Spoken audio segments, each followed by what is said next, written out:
হচ্ছে গাংচিল ঝাঁকে ঝাঁকে এসে এই যে দেখেন একটা বসে পড়ে বাপ্পি শোলমারিতে বাসা তার কাছে অনেক জাতের কবুতর আছে, অনেক ভাই ব্রাদার আছেন তারা কবুতর পালন করে, তাদের জন্য এই যে আজকের এই ভিডিওটা।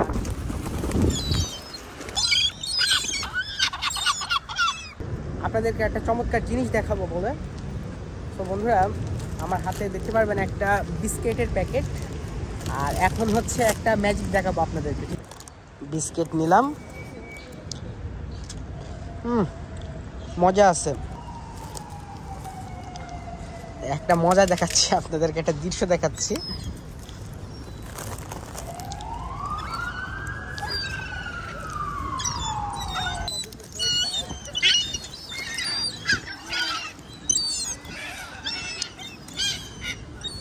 একবারে মন ভালো করে দেওয়ার মতন দৃশ্য, ঠিক আছে? এই কবুতরটা দেখুন, এটা হচ্ছে অনেক ভালো জাতের একটা কবুতর, বাট এগুলো হাত দিয়ে ধরা নিষেধ। এখানে এই যে গাংচিলটাও এসেছে।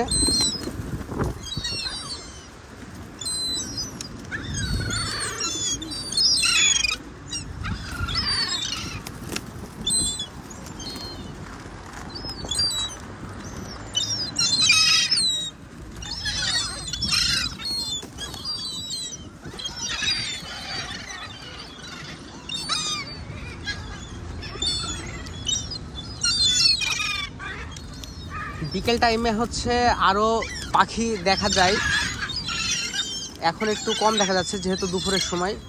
আসলে পাশে সমুদ্র, গাংচিলগুলো যায় হচ্ছে সমুদ্রে মাছ ধরতে। এখন যেহেতু আপনার দুপুরের টাইম, একটু কম দেখা যাচ্ছে পাখি, একটু পরে কিন্তু প্রচুর পরিমাণে কবুতর আর গাংচিল দেখতে পারবেন বিকেল টাইমে।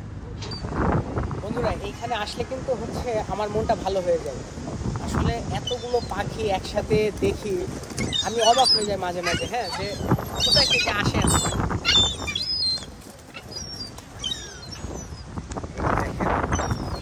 আর এই জায়গাটা সম্বন্ধে যদি বলি, এটা হচ্ছে পর্তুগালের অন্যতম প্রসিদ্ধ একটা জায়গা, এটার নাম হচ্ছে আলামাদা পার্ক। এই পার্কে হচ্ছে আপনার বিকেল টাইমে প্রচুর মানুষ আসেন। এখানে ব্যায়ামের জন্য ব্যবস্থা আছে, ওইখানে বাচ্চাদের জন্য হচ্ছে সুন্দর খেলার ব্যবস্থা আছে। আর এই ঘাসের উপরে বিকেলবেলাতে বাচ্চারা হচ্ছে ফুটবল খেলে, তারপরে দৌড়াদৌড়ি করে। এই হচ্ছে আর কি এই পার্কের অবস্থা।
তো বন্ধুরা, কেমন লেগেছে আপনাদের?